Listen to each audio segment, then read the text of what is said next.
வணக்கம் மாணவர்களே.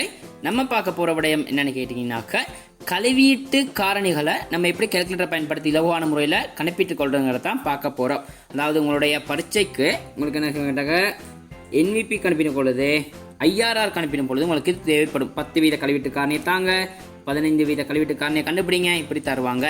இப்படி தரும் பொழுது நீங்கள் என்ன செய்வீங்க கேட்டாக்க, கழிவீட்டு காரணியை கணிப்பிட்டு கொள்றதுக்காக கழிவீட்டு காரணியை கணிப்பிட்டு கொள்வதற்காக கேல்குலேட்டரை பயன்படுத்த, அதாவது சமன்பாடை பயன்படுத்தி நம்ம தீர்க்கிறதுக்கு தெரியும். என்ன சமன்பாடாக காணப்படும்? 1/1/r முழுவதன் எண்ணாம் சுட்டி. இதுதான் என்ன செய்யணும்? கழிவீட்டு காரணிக்கான சமன்பாடாக காணப்படும். இதில் r n தெரிய வேண்டும். r என்னவா காணப்படும்? நம்ம என்ன கேட்டாங்க, அங்கே வட்டி வீதம்னு பார்ப்போம். அதாவது என்னதே கழிவீட்டு காரணியை நீங்கள குறிப்பீங்க. கழிவீட்டு காரணி என்கிறது எண்ணிக்கை.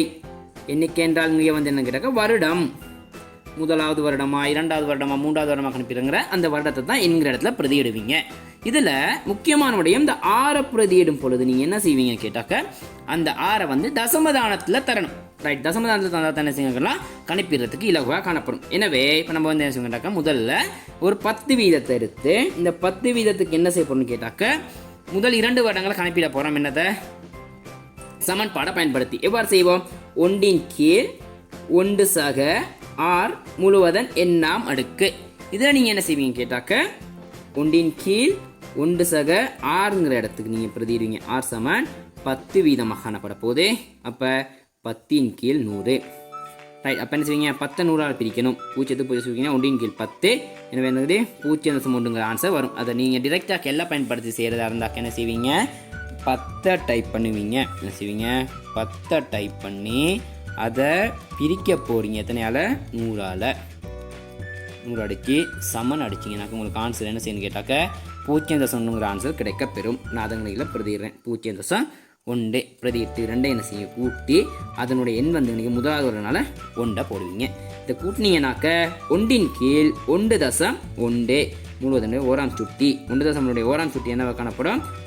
1.1 காணப்படும். ரைட், அப்போ 1.1 என்ன செய்ய போகுது, காணப்பட போகுது. ரைட், அப்போ என்ன செய்வீங்க, திரும்ப பிரிக்க போறீங்க. எப்படி 1 பிரிக்க போறீங்க. 1.1 பிரிச்சிங்கனாக்க உங்களுக்கு ஆன்சர் கிடைக்கப்பெறும். பார்த்துக்குங்க, 0.9090 அப்படியே போய்கொண்டிருக்கு. அப்போ என்ன செய்வீங்க கேட்டாக்க, அதில் 5 இலக்கங்கள் எடுப்பீங்க. 0.909009. அதை எடுத்துட்டு நீங்கள் என்ன செய்வீங்க, மட்டம் தட்டுவீங்க 4 இலக்கங்களுக்கு. எனவே 0.909 நீங்கள் மட்டம் தட்டிங்க 1 வரும். 0.9090 ஆன்சர் உங்களுக்கு கிடைக்கப்படும். அப்போ என்னன்னு கேட்டாக்க, 10 வீத கழிவீட்டு காரணிகளை இதில் 10 வீத கழிவீட்டு காரணி முதலாவது வருடத்துக்கு 0.909 ஆன்சர் உங்களுக்கு கிடைக்க பெறும். ரைட், இப்போ என்ன செய்வோம் கேட்டாக்க, 2வது வருடத்தை கணிப்பிட போகிறோம். ரைட், 2வது வருடத்தை கணிப்பிடுறதுக்கு நம்ம என்ன செய்வோம், இப்படியே கணிப்பிட வேணால் இதை கொஞ்சம் ஷார்ட் ஆகும். எப்படி இதில் உங்களுக்கு எந்த ஸ்டெப்ஸும் வராது, இது வரைக்கும் எந்த ஸ்டெப்ஸும் வராது. 1/1 தான். அப்போ இந்த 1.1ங்கிறது மாறாது காணப்படும் 10 வீத கழிவீட்டு காரணியில். அப்போ அதை என்ன செய்வீங்க, பிரிக்க போகிறீங்க நீங்கள் 2ஆல். அப்போ சுருக்குனீங்கனாக்க 1 சுருக்குவோம். இது 1.1 2ஆம் சுட்டி. எனவே 1.1 பெருக்குவீங்க. 1.1 பெருக்குன்னா 121. 2 தான் 1.21. எனவே 1.21. அப்போ என்ன செய்வீங்க, திரும்ப கெல்ல பயன்படுத்தி பிரிச்சுக்கொள்வோம். 1 பிரிக்க போகிறீங்க. 1.21 பிரிச்சிங்கனாக்க உங்களுக்கு ஆன்சர் கிடைக்க பெறும் 0.826444. என்னது, அதை நான் பிரதியிடுறேன். நினைக்கல 0.826444. ரைட், 5 இலக்கங்கள் எடுத்துகிட்டு இப்போ இதை மட்டும் தட்டினீங்கன்னாக்க 0.826 நீங்கள் 4 இருக்கனால 4 தான் வரப்போகுது. அப்போ 4 இலக்கங்கள் வந்துருச்சு. அப்போ அதை என்ன செய்யணும் கேட்டாக்க, உங்களுக்கு நோட் பண்ணி வச்சுக்கணும். 0.8264. ரைட், இப்படி செஞ்சுக்கிட்டு இருக்கிற டைம் ஒன்றும் வேஸ்ட் ஆகுது. இந்த டைமை சேவ் பண்ணி கொடுறதுக்கு நம்ம என்ன செய்ய போகிறோம், கெல்லை மட்டும் பயன்படுத்தி எப்படி கணிப்பிடுறாங்க தான் பார்க்க போகிறோம். அதுக்கு நீங்கள் செய்ய வேண்டிய வேலை என்னென்னு கேட்டிங்கனாக்க, இந்த ஸ்டெப்ஸை எடுத்துக்கோங்க. எது, இலக்கத்தை பிரிச்சுங்க. அப்புறம் இந்த ஸ்டெப்ஸ் எடுத்துருக்கோம். இதில் அடுத்து இந்த ஸ்டெப்ஸ் அடுத்து இந்த ஸ்டெப்ஸ் அதுலேருந்து இந்த ஸ்டெப்ஸ் வந்துருக்கும். இந்த ஸ்டெப்ஸ் எடுத்துக்கோங்க. இதில் எடுத்துட்டிங்கனாக்க இதில் இந்த ஒன்றுக்கு புங்கனைக்கு இல்லை குணகத்தை மட்டும் மாற்றி செஞ்சுக்கிட்டு போக வேண்டியதான். ரைட், எப்படின்னு கேட்டிங்கனாக்கா பார்த்துக்குங்க. ரைட், ஒண்டை சரியா என்ன செய்ய போகிறீங்க, நான் எல்லாம் போய் செய்கிறேன் பார்த்துக்கோங்க. அப்போ இலகுவாக இருக்கும் பார்த்து கொடுத்து ஒண்டை நீங்கள் என்ன செய்ய போகிறீங்க, பிரிக்க போகிறீங்க. 1.1 பிரித்து சமனை கொடுத்தீங்கன்னாக்க உங்களுக்கு ஆன்சர் உங்களுக்கு வந்த ஆன்சர் அப்படியே வந்துருச்சு. ரைட், இதில் உங்களுக்கு என்ன இதில் எடுத்து இந்த தானே எடுக்கிறதுல உங்களுக்கு பிரச்சனை இல்லை. இது அழகான முறையை நீங்கள் எடுத்துக்கொள்வீங்க. ரைட், இப்போ இதை எப்படி இந்த ஸ்டெப்ஸ் வந்து எடுப்பீங்கன்னு கேட்டாக்க, ரைட், பிரித வேலை ஒன்றுமே இல்லை. என்ன செய்வீங்க கேட்டால் பிரித்தல், இந்த பாருங்கள் பிரித்தல் கீயை ப்ரெஸ் பண்ணுவீங்க. ஒரு தடவை ப்ரெஸ் பண்ணுங்கள் சயின்டிஃபிக் கேள்ல இல்லைனாக்கா என்ன கேட்டாக்கா சிம்டமிரன்னு வந்துடும். சரியா ஆன்சர் அடுத்து ஒரு தடவை பிரித்தல் அடையாளத்தை கிளிக் பண்ணுவீங்க. கிளிக் பண்ணிவிட்டு இந்த பார்த்துக்குங்க, நினைக்கல 1.1 தானே பிரிக்கணும். அந்த 1.1 என்ன செய்வீங்க, திரும்ப டைப் பண்ணுவீங்க 1.1. சரியா டைப் பண்ணி சமனை ப்ரெஸ் பண்ணிங்கனாக்க உங்களுக்கு என்ன செய்யணும் கேட்டாக்கா 0.826444 ஆன்சர் வந்துருச்சு. ரைட், இப்போ அடுத்தது தேர்டை கண்டுபிடிக்க என்ன செய்வீங்க தெரியுமா, ஒரு வேலையும் இல்லை. திரும்ப என்ன செய்வீங்க கேட்டாக்க இந்த சமனை மட்டும் ஒரு தடவை ப்ரெஸ் பண்ணி விடுவீங்க. சமனை மட்டும் ப்ரெஸ் பண்ணிங்கனாக்கா அடுத்த ஆன்சர் மாறிடும்.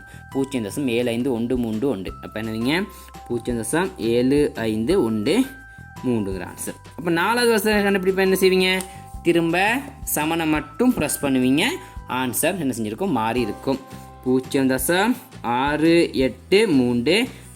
திரும்ப 5வது வருடம் கண்டுபிடி என்ன செய்வீங்க, திரும்ப சமனை ப்ரெஸ் பண்ணுவீங்க. ஒரு தடவை ப்ரெஸ் பண்ணுவீங்க. 0.6209 ஆன்சர் கிடைக்க பெறும். ரைட், இவ்வாறு தானே செய்வீங்க இந்த டேபிளை பெற்றுக்கொள்வதாக காணப்படும். இவ்வாறு நீங்கள் எந்த கல்வீட்டு காரணி கேட்டாலும் இலகுவான முறையில் மாற்றிக்கொள்ள முடியும்.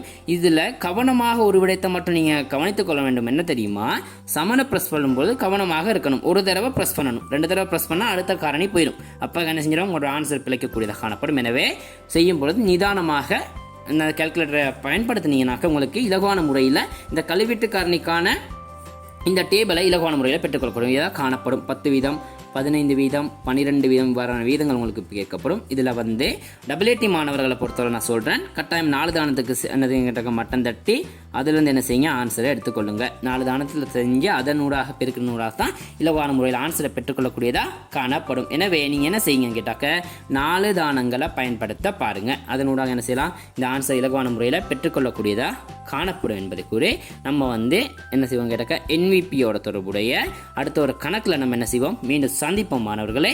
நன்றி, பொறுமையாக இவ்வளவு நேரம் இந்த வீடியோவை பார்த்து கொண்டிருந்தமைக்கு நன்றி. நம்மளோட சேனல் உங்களுக்கு பிடிச்சிருந்தா சேனலை சப்ஸ்கிரைப் பண்ணிக்கோங்க. அப்படியே பக்கத்தில் இருக்க பெல் சிம்பலை கிளிக் பண்ணிக்கோங்க. நம்மளோட நோட்டிஃபிகேஷன் உடனுக்குடன் உங்களோட ஃபோனை வந்தடையும்.